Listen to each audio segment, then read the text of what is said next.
اور میں اپنے آپ کو پاک صاف نہیں کہتا، کیونکہ نفس امارہ انسان کو برائی ہی سکھاتا رہتا ہے، مگر یہ کہ میرا پروردگار رحم فرمائے۔ بے شک میرا پروردگار بخشنے والا ہے، مہربان ہے۔ اور بادشاہ نے حکم دیا کہ اسے میرے پاس لاؤ، میں اسے اپنا مصاحب خاص بناؤں گا۔ پھر جب ان سے گفتگو کی تو کہا کہ آج سے تم ہمارے ہاں صاحب منزلت ہو اور صاحب اعتبار ہو۔ یوسف نے کہا مجھے زرعی پیداوار پر مقرر کر دیجئے، کیونکہ میں حفاظت بھی کر سکتا ہوں اور اس کام سے واقف بھی ہوں۔ اس طرح ہم نے یوسف کو ملک مصر میں جگہ دی اور وہ اس ملک میں جہاں چاہتے تھے رہتے تھے۔ ہم اپنی رحمت جس پر چاہتے ہیں کرتے ہیں اور نیکوکاروں کے اجر کو ضائع نہیں کرتے، اور جو لوگ ایمان لائے اور ڈرتے رہے ان کے لیے آخرت کا اجر بہت بہتر ہے۔ اور یوسف کے بھائی کنعان سے مصر میں غلہ خریدنے کے لیے آئے تو یوسف کے پاس گئے، تو یوسف نے ان کو پہچان لیا اور وہ ان کو نہ پہچان سکے۔ اور جب یوسف نے ان کے لیے ان کا سامان تیار کر دیا تو کہا کہ پھر آنا تو جو باپ کی طرف سے تمہارا ایک اور بھائی ہے اسے بھی میرے پاس لیتے آنا۔ کیا تم نہیں دیکھتے کہ میں ناب بھی پوری پوری دیتا ہوں اور مہمانداری بھی خوب کرتا ہوں؟ اب اگر تم اسے میرے پاس نہ لاؤ گے تو نہ تمہیں میرے ہاں سے غلہ ملے گا اور نہ تم میرے پاس ہی آ سکو گے۔ انہوں نے کہا کہ ہم اس کے بارے میں اس کے والد کو پھسلائیں گے اور ہم یہ کام کر کے رہیں گے۔ اور یوسف نے اپنے خدام سے کہا کہ ان کا سرمایہ یعنی غلے کی قیمت ان کے سامان میں رکھ دو۔ عجب نہیں کہ جب یہ اپنے اہل و عیال میں جائیں تو اسے پہچان لیں، اور عجب نہیں کہ یہ پھر یہاں آئیں۔ بس جب وہ اپنے والد کے پاس واپس گئے تو کہنے لگے کہ ابا ہمارے لیے غلے کی بندش کر دی گئی ہے، تو ہمارے ساتھ ہمارے بھائی کو بھیج دیجئے تاکہ ہم پھر غلہ لائیں اور ہم اس کے نگہبان ہیں۔ یعقوب نے کہا کہ میں اس کے بارے میں تمہارا اعتبار نہیں کرتا، مگر ویسا ہی جیسا پہلے اس کے بھائی کے بارے میں کیا تھا، سو اللہ ہی بہتر نگہبان ہے اور وہ سب سے زیادہ رحم کرنے والا ہے۔ اور جب انہوں نے اپنا اسباب کھولا تو دیکھا کہ ان کا سرمایہ واپس کر دیا گیا ہے۔ کہنے لگے ابا ہمیں اور کیا چاہیے؟ دیکھیے یہ ہماری پونجی بھی ہمیں واپس کر دی گئی ہے، اور ہم اپنے اہل و عیال کے لیے پھر غلہ لائیں گے اور اپنے بھائی کی نگہبانی کریں گے، اور ایک بار شتر زیادہ لائیں گے کہ یہ غلہ جو ہم لائے ہیں تھوڑا ہے۔ یعقوب نے کہا کہ جب تک تم اللہ کا عہد نہ دو کہ اس کو میرے پاس صحیح و سالم لے آؤ گے، میں اسے ہرگز تمہارے ساتھ نہیں بھیجنے کا، مگر یہ کہ تم گھیر لیے جاؤ یعنی بے بس ہو جاؤ تو مجبوری ہے۔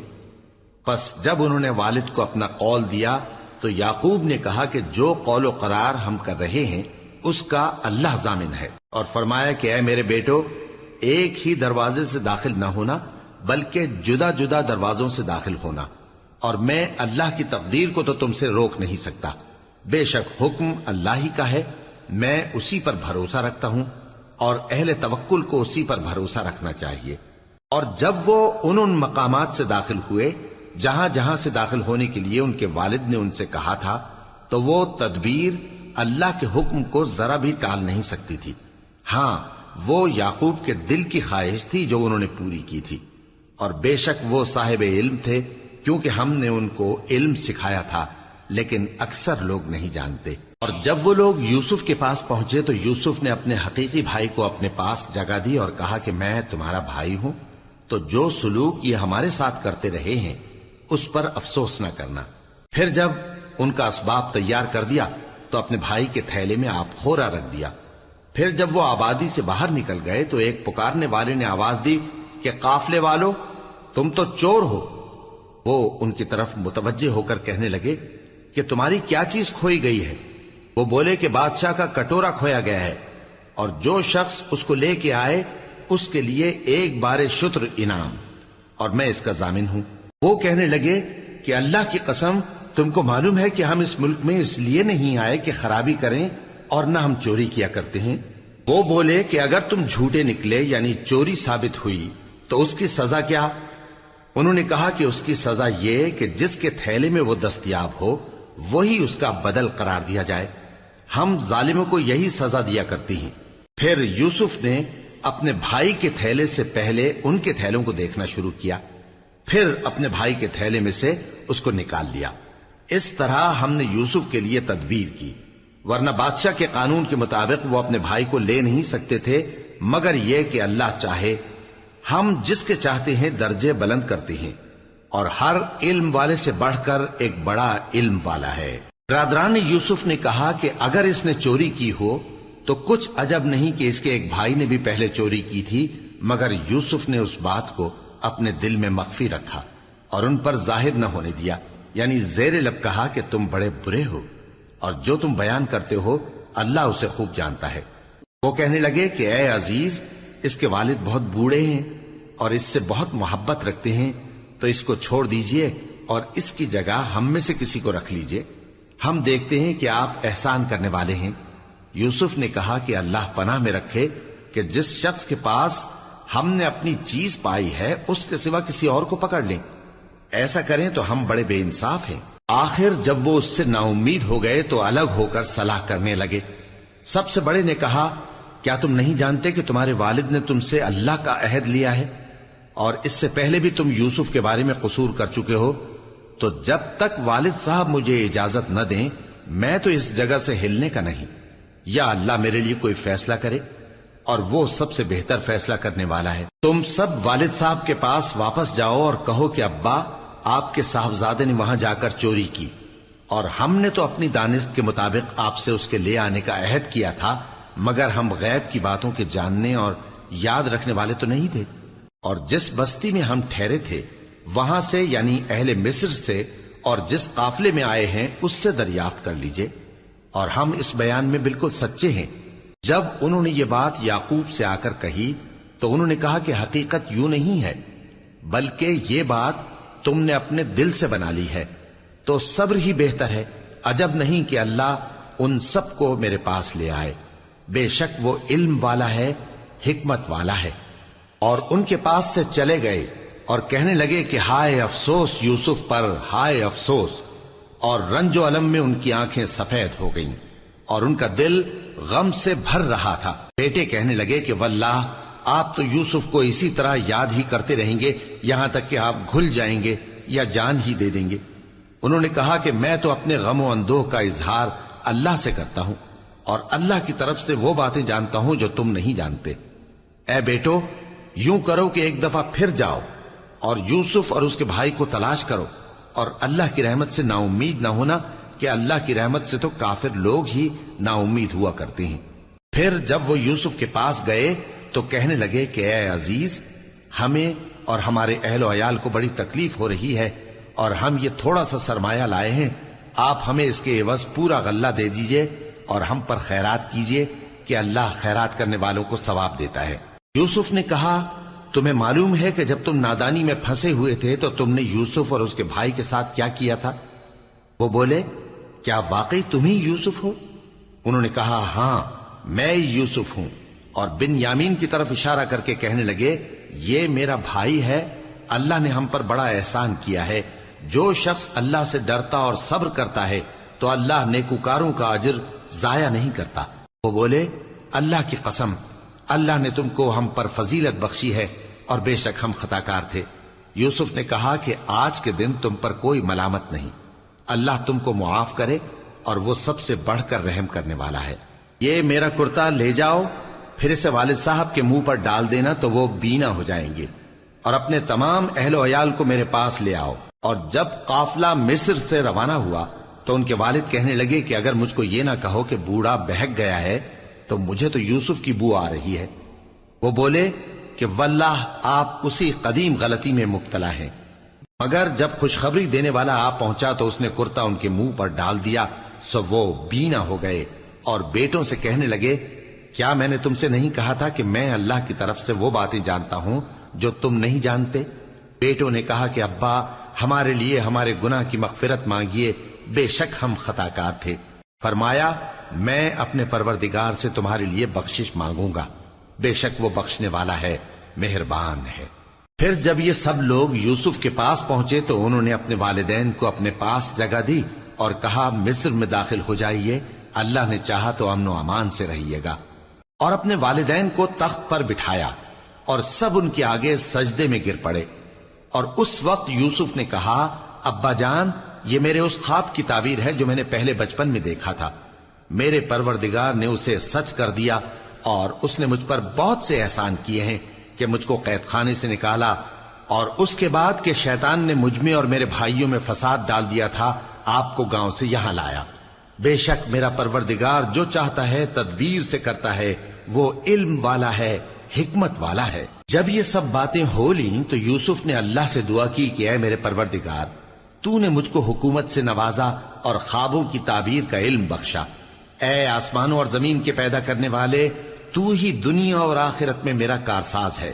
تو مجھے دنیا سے اپنی اطاعت کی حالت میں اٹھائیو اور آخرت میں اپنے نیک بندوں میں داخل کیجو۔ اے پیغمبر، یہ اخبار غیب میں سے ہیں جو ہم تمہاری طرف بھیجتے ہیں۔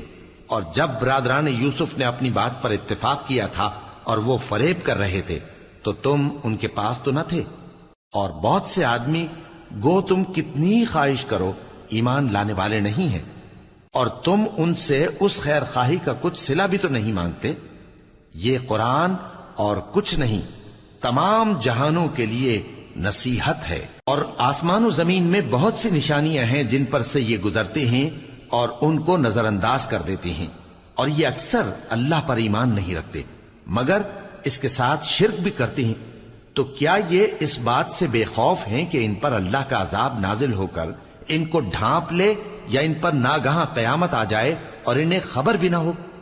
کہہ دو میرا رستہ تو یہ ہے، میں اللہ کی طرف بلاتا ہوں سمجھ بوجھ کر، میں بھی لوگوں کو اللہ کی طرف بلاتا ہوں اور میرے پیراؤ بھی، اور اللہ پاک ہے اور میں شرک کرنے والوں میں سے نہیں ہوں۔ اور ہم نے تم سے پہلے بستیوں کے رہنے والوں میں سے مرد ہی بھیجے تھے جن کی طرف ہم وہی بھیجتے تھے۔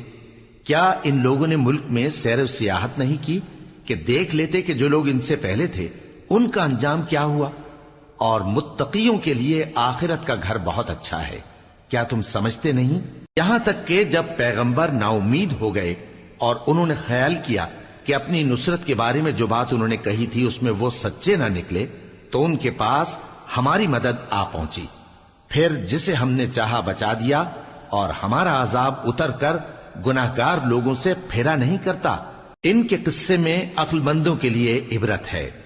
یہ قرآن ایسی بات نہیں ہے جو اپنے دل سے بنائی گئی ہو، بلکہ جو کتابیں اس سے پہلے نازل ہوئی ہیں ان کی تصدیق کرنے والا ہے، اور ہر چیز کی تفصیل کرنے والا، اور مومنوں کے لیے ہدایت اور رحمت ہے۔ شروع اللہ کا نام لے کر جو بڑا مہربان نہایت رحم والا ہے۔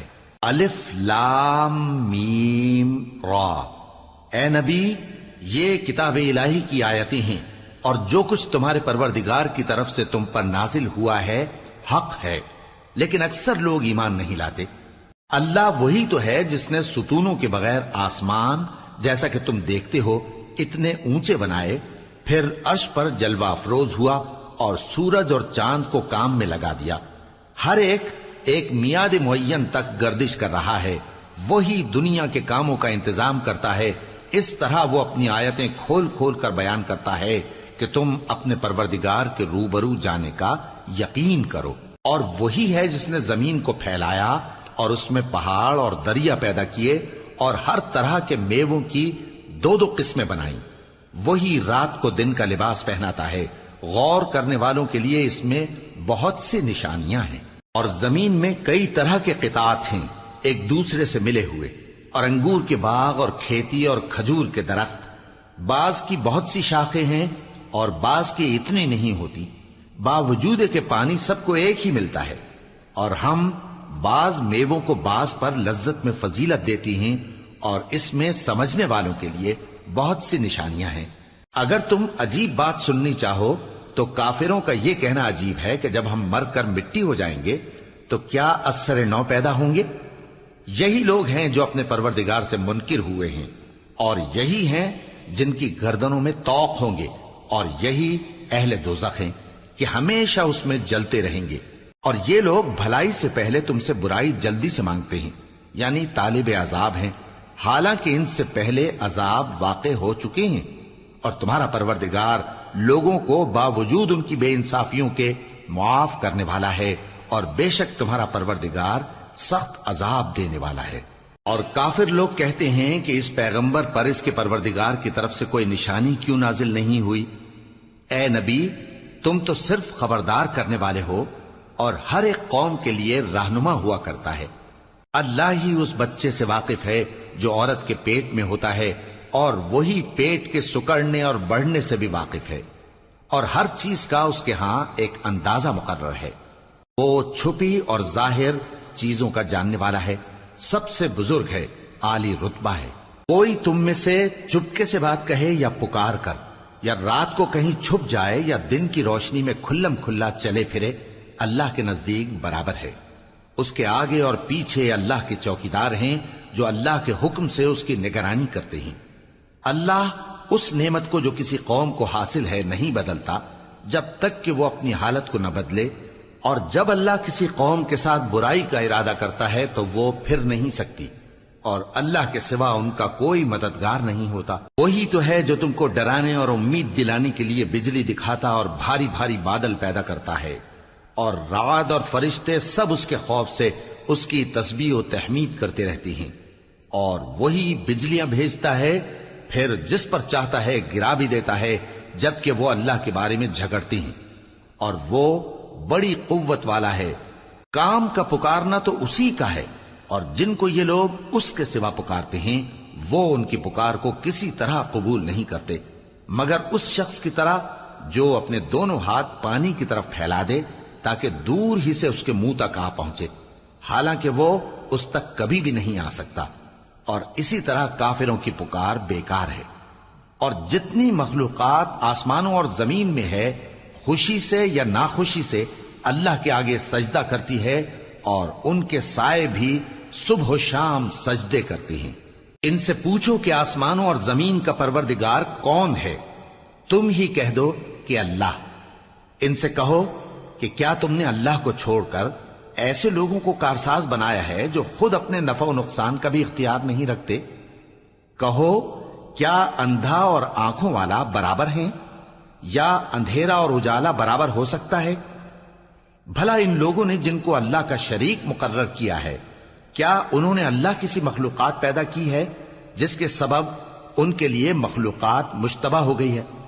کہہ دو کہ اللہ ہی ہر چیز کا پیدا کرنے والا ہے، اور وہ یکتا ہے، بڑا زبردست ہے۔ اسی نے آسمان سے مے برسایا، پھر اس سے اپنے اپنے اندازے کے مطابق نالے بہ نکلے، پھر پانی پر پھولا ہوا جھاگ آ گیا۔ اور جس چیز کو زیور یا کوئی اور سامان بنانے کے لیے آگ میں تپاتے ہیں اس میں بھی ایسا ہی جھاگ ہوتا ہے۔ اس طرح اللہ حق و باطل کی مثال بیان فرماتا ہے۔ سو جھاگ تو سوکھ کر زائل ہو جاتا ہے، اور پانی جو لوگوں کو فائدہ پہنچاتا ہے وہ زمین میں ٹھہرا رہتا ہے۔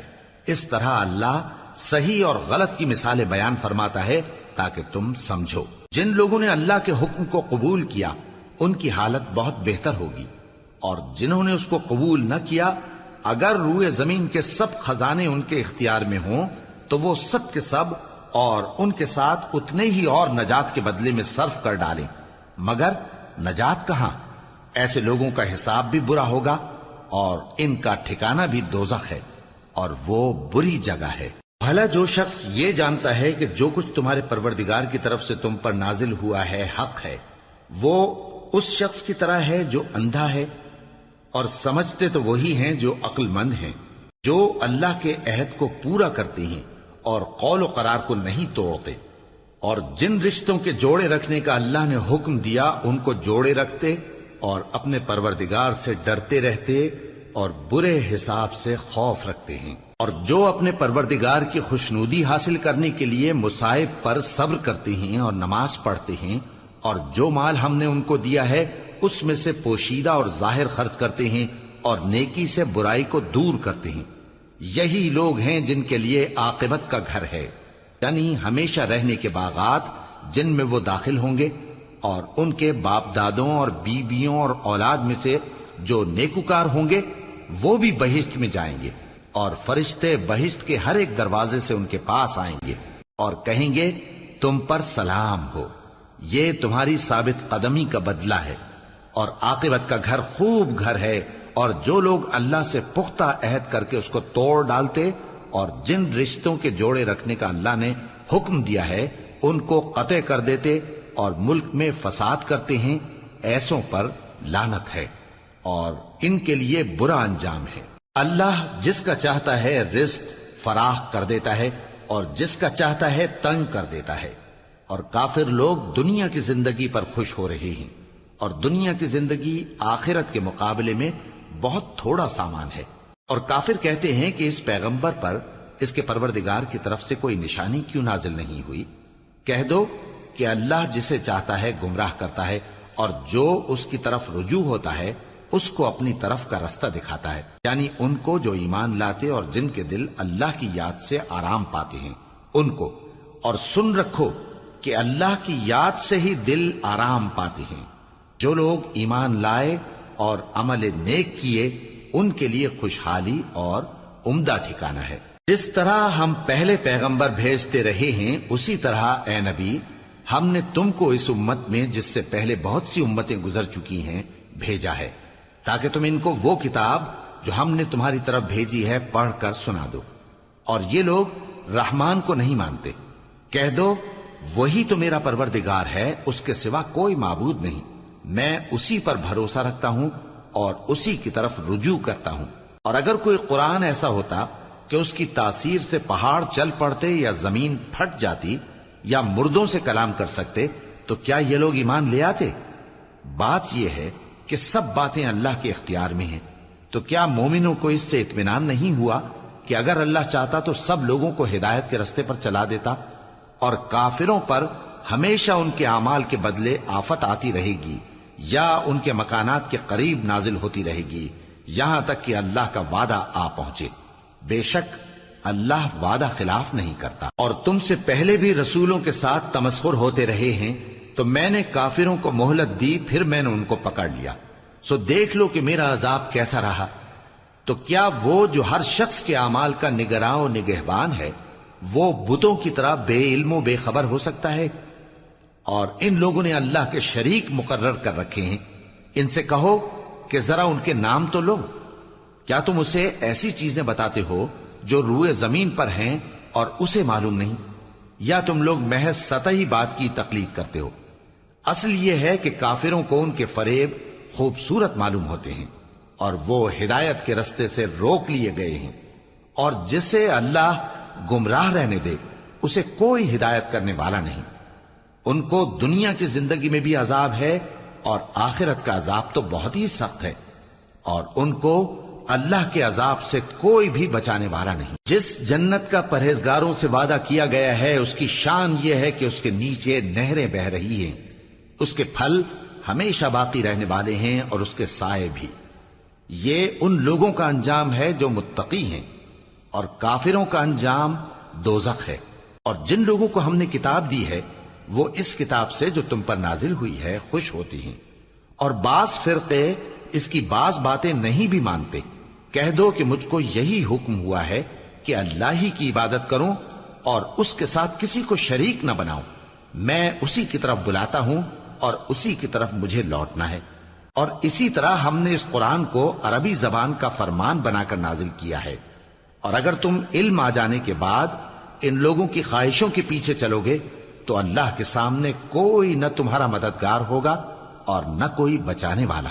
اور اے نبی ہم نے تم سے پہلے بھی پیغمبر بھیجے تھے اور ان کو بیویاں اور اولاد بھی دی تھیں، اور کسی پیغمبر کے اختیار کی بات نہ تھی کہ اللہ کے حکم کے بغیر کوئی نشانی لے آتا. ہر حکم قضا کتاب میں لکھا ہوا ہے.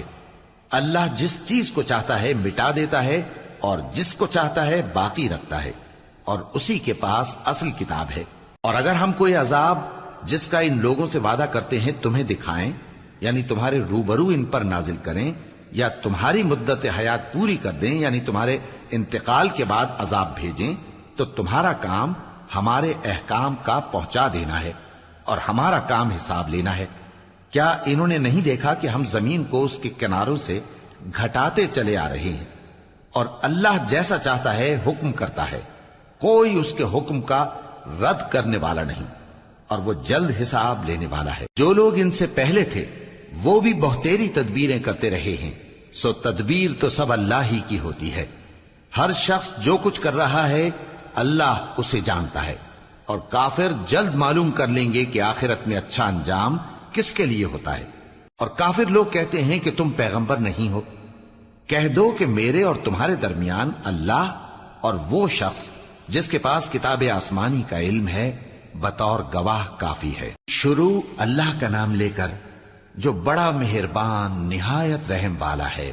الف لام را، یہ ایک پر نور کتاب ہے، اس کو ہم نے تم پر اس لیے نازل کیا ہے کہ تم لوگوں کو اندھیروں سے نکال کر روشنی کی طرف لے جاؤ، یعنی ان کے پروردگار کے حکم سے عزت والے خوبیوں والے مالک کے راستے کی طرف، یعنی اس اللہ کے راستے کی طرف کہ جو کچھ آسمانوں اور زمین میں ہے سب اسی کا ہے۔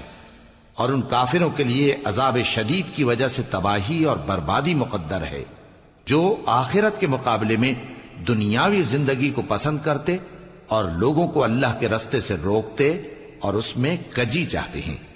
یہ لوگ بڑے دور کی گمراہی میں ہیں، اور ہم نے کوئی پیغمبر نہیں بھیجا مگر وہ اپنی قوم کی زبان بولتا تھا تاکہ انہیں احکام الہی کھول کھول کر بتا دے۔ پھر اللہ جسے چاہتا ہے گمراہ رہنے دیتا ہے اور جسے چاہتا ہے ہدایت دیتا ہے، اور وہ غالب ہے، حکمت والا ہے۔ اور ہم نے موسیٰ کو اپنی نشانیاں دے کر بھیجا کہ اپنی قوم کو تاریکیوں سے نکال کر روشنی میں لے جاؤ اور ان کو اللہ کے دن یاد دلاؤ، اور اس میں ان لوگوں کے لیے جو صابر و شاکر ہیں نشانیاں ہیں۔ اور جب موسیٰ نے اپنی قوم سے کہا کہ اللہ نے جو تم پر مہربانیاں کی ہیں ان کو یاد کرو، جبکہ اس نے تم کو فرعون کی قوم سے رہائی بخشی، وہ لوگ تمہیں برے برے عذاب دیتے تھے اور تمہارے بیٹوں کو مار ڈالتے تھے اور تمہاری لڑکیوں کو زندہ رہنے دیتے تھے، اور اس میں تمہارے پروردگار کی طرف سے بڑی آزمائش تھی۔ اور جب تمہارے پروردگار نے تم کو آگاہ کیا کہ اگر شکر کرو گے تو میں تمہیں زیادہ دوں گا، اور اگر ناشکری کرو گے تو یاد رکھو کہ میرا عذاب بھی سخت ہے۔ اور موسیٰ نے صاف صاف کہہ دیا کہ اگر تم اور جتنے اور لوگ زمین میں ہیں سب کے سب ناشکری کرو تو بھی اللہ بے نیاز ہے، قابل تعریف ہے۔ بھلا تم کو ان لوگوں کے حالات کی خبر نہیں پہنچی جو تم سے پہلے تھے، یعنی نوح اور عاد اور سمود کی قوم اور جو ان کے بعد تھے، جن کا علم اللہ کے سوا کسی کو نہیں۔ جب ان کے پاس ان کے پیغمبر نشانیاں لے کر آئے تو انہوں نے اپنے ہاتھ ان کے منہوں پر رکھ دیے کہ خاموش رہو، اور کہنے لگے کہ ہم تو تمہاری رسالت کو تسلیم نہیں کرتے، اور جس چیز کی طرف تم ہمیں بلاتے ہو ہم کو اس میں بھاری شک ہے۔ ان کے پیغمبروں نے کہا کیا تم کو اللہ کے بارے میں شک ہے جو آسمانوں اور زمین کا پیدا کرنے والا ہے؟ وہ تمہیں اس لیے بلاتا ہے کہ تمہارے گناہ بخشے اور ایک مدت مقرر تک تم کو مہلت دے۔ وہ بولے کہ تم تو ہمارے ہی جیسے آدمی ہو، تمہارا یہ منشا ہے کہ جن چیزوں کو ہمارے بڑے پوجتے رہے ہیں ان کے پوجنے سے تم ہمیں روک دو، تو اچھا کوئی کھلی دلیل لاؤ، یعنی معجزہ دکھاؤ۔ پیغمبروں نے ان سے کہا کہ ہاں ہم تمہارے ہی جیسے آدمی ہیں، لیکن اللہ اپنے بندوں میں سے جس پر چاہتا ہے نبوت کا احسان کرتا ہے، اور ہمارے اختیار کی بات نہیں کہ ہم اللہ کے حکم کے بغیر تم کو تمہاری فرمائش کے مطابق معجزہ دکھائیں، اور اللہ ہی پر مومنوں کو تو بھروسہ رکھنا چاہیے۔ اور ہم کیوں اللہ پر بھروسہ نہ رکھیں حالانکہ اس نے ہم کو ہمارے دین کے سیدھے رستے بتائے ہیں، اور جو تکلیفیں تم ہم کو دیتے ہو اس پر ہم صبر کریں گے، اور اہل توکل کو تو اللہ ہی پر بھروسہ رکھنا چاہیے۔ اور جو کافر تھے انہوں نے اپنے پیغمبروں سے کہا کہ یا تو ہم تم کو اپنے ملک سے باہر نکال دیں گے یا تم ہمارے مذہب میں واپس آ جاؤ۔ بس ان کے پروردگار نے ان کی طرف وحی بھیجی کہ ہم ظالموں کو ہلاک کر دیں گے اور ان کے بعد تم کو اس زمین میں آباد کر دیں گے۔ یہ اس شخص کے لیے ہے جو قیامت کے روز میرے سامنے کھڑے ہونے سے ڈرے اور میرے عذاب سے خوف کرے۔ اور پیغمبروں نے اللہ سے فتح چاہی اور ہر سرکش ضدی نامراد رہ گیا۔ اس کے پیچھے دوزخ ہے اور اسے پیپ والا پانی پلایا جائے گا، وہ اس کو گھونٹ گھونٹ کر کے پیے گا اور گلے سے نہیں اتار سکے گا، اور ہر طرف سے اسے موت آ رہی ہوگی مگر وہ مرنے میں نہیں آئے گا، اور اس کے بعد سخت عذاب ہوگا۔ جن لوگوں نے اپنے پروردگار سے کفر کیا ان کے اعمال کی مثال راکھ کی سی ہے کہ آندھی کے دن اس پر زور کی ہوا چلے جو اسے اڑا لے جائے۔ اسی طرح جو کام وہ کرتے رہے ان پر ان کو کچھ قابو نہ ہوگا۔ یہی تو پرلے سرے کی گمراہی ہے۔ کیا تم نے نہیں دیکھا کہ اللہ نے آسمانوں اور زمین کو تدبیر سے پیدا کیا ہے، اگر وہ چاہے تو تم کو نابود کر دے اور تمہاری جگہ نئی مخلوق پیدا کر دے، اور یہ اللہ کو کچھ بھی مشکل نہیں۔ اور قیامت کے دن سب لوگ اللہ کے سامنے کھڑے ہوں گے تو غریب پیروکار بڑے بن بیٹھنے والوں سے کہیں گے کہ ہم تو تمہارے پیرو تھے، کیا تم اللہ کا کچھ عذاب ہم پر سے دفع کر سکتے ہو؟ وہ کہیں گے کہ اگر اللہ ہم کو ہدایت کرتا تو ہم تم کو ہدایت کرتے۔ اب ہم گھبراہٹ ظاہر کریں یا صبر کریں، ہمارے حق میں برابر ہے، کوئی جگہ رہائی کی ہمارے لیے نہیں ہے۔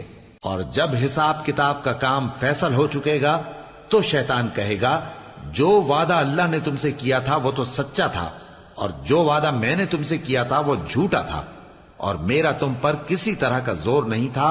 ہاں، میں نے تم کو گمراہی اور باطل کی طرف بلایا تو تم نے جلدی سے اور بے دلیل میرا کہنا مان لیا۔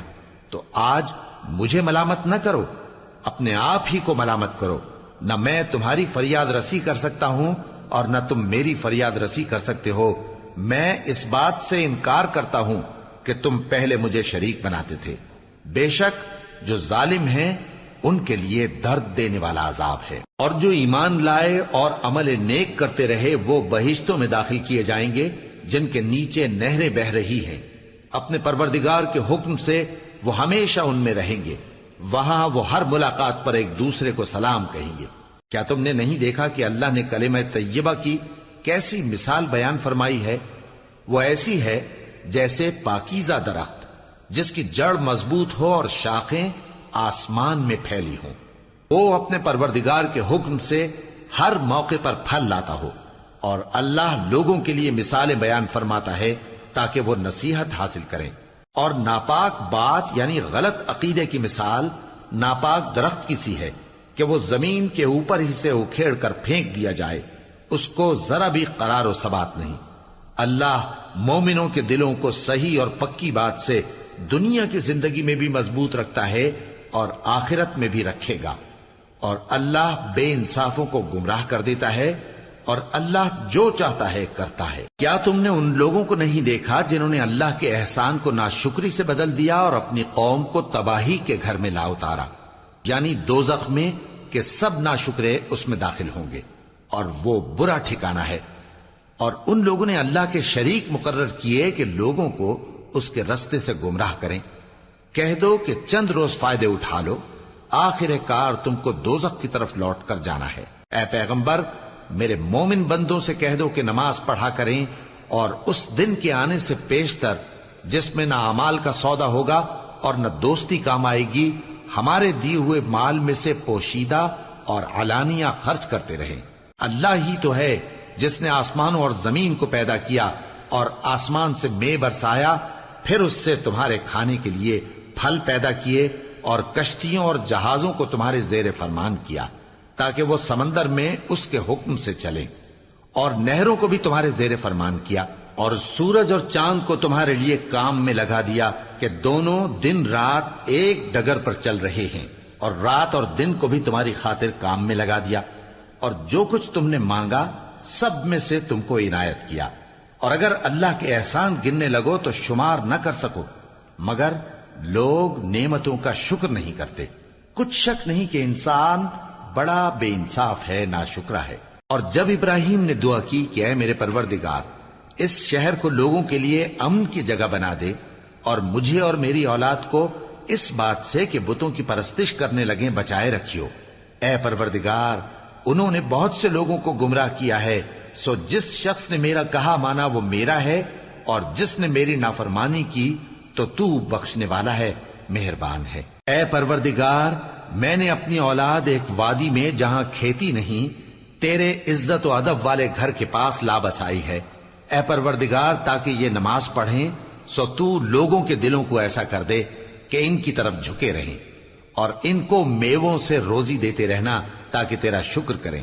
اے پروردگار، جو بات ہم چھپاتے اور جو ظاہر کرتے ہیں تو سب جانتا ہے، اور اللہ سے کوئی چیز مخفی نہیں، نہ زمین میں نہ آسمان میں۔ اللہ کا شکر ہے جس نے مجھ کو بڑی عمر میں اسماعیل اور اسحاق بخشے، بے شک میرا پروردگار دعا سننے والا ہے۔ اے پروردگار، مجھ کو ایسی توفیق عنایت کر کہ نماز پڑھتا رہوں، اور میری اولاد کو بھی یہ توفیق بخش۔ اے پروردگار، میری دعا قبول فرما۔ اے پروردگار، حساب کتاب کے دن میری اور میرے ماں باپ کی اور مومنوں کی مغفرت کیجو۔ اور مومنوں، یہ نہ سمجھنا کہ یہ ظالم جو کام کر رہے ہیں اللہ ان سے بے خبر ہے۔ وہ ان کو اس دن تک مہلت دے رہا ہے جبکہ دہشت کے سبب آنکھیں پھٹی کی پھٹی رہ جائیں گی اور لوگ سر اٹھائے ہوئے میدان قیامت کی طرف دوڑ رہے ہوں گے۔ ان کی نگاہیں خود اپنی طرف لوٹ نہ سکیں گی اور ان کے دل مارے خوف کے ہوا ہو رہے ہوں گے۔ اور لوگوں کو اس دن سے آگاہ کر دو جب ان پر عذاب آ جائے گا۔ تب ظالم لوگ کہیں گے کہ اے ہمارے پروردگار، ہمیں تھوڑی سی مہلت عطا کر تاکہ ہم تیری دعوت توحید قبول کریں اور تیرے پیغمبروں کے پیچھے چلیں۔ تو جواب ملے گا، کیا تم پہلے قسمیں نہیں کھایا کرتے تھے کہ تم کو اس حال سے جس میں تم ہو زوال نہیں ہوگا؟ اور جو لوگ اپنے آپ پر ظلم کرتے تھے تم ان کے مکانوں میں رہتے تھے، اور تم پر ظاہر ہو چکا تھا کہ ہم نے ان لوگوں کے ساتھ کس طرح کا معاملہ کیا تھا، اور تمہارے سمجھانے کے لیے مثالیں بیان کر دی تھیں۔ اور انہوں نے بڑی بڑی تدبیریں کی، اور ان کی سب تدبیریں اللہ کے ہاں لکھی ہوئی ہیں۔ گو وہ تدبیریں ایسی غضب کی تھیں کہ ان سے پہاڑ بھی ٹل جائیں۔ تو ایسا خیال نہ کرنا کہ اللہ نے جو اپنے پیغمبروں سے وعدہ کیا ہے وہ اس کے خلاف کرے گا۔ بے شک اللہ زبردست ہے، بدلہ لینے والا ہے۔ جس دن یہ زمین دوسری ہی زمین بنا دی جائے گی اور آسمان بھی بدل دیے جائیں گے اور سب لوگ اللہ کے سامنے نکل کھڑے ہوں گے جو یکتا ہے، بڑا زبردست ہے۔ اور اس دن تم گناہگاروں کو دیکھو گے کہ زنجیروں میں جکڑے ہوئے ہیں، ان کے کرتے تارکول کے ہوں گے اور ان کے چہروں کو آگ لپٹ رہی ہوگی، یہ اس لیے کہ اللہ ہر شخص کو اس کے اعمال کا بدلہ دے۔ بے شک اللہ جلد حساب لینے والا ہے۔ یہ قرآن لوگوں کے نام اللہ کا پیغام ہے تاکہ ان کو اس سے ڈرایا جائے اور تاکہ وہ جان لیں کہ وہی اکیلا معبود ہے، اور تاکہ اہل عقل نصیحت حاصل کریں۔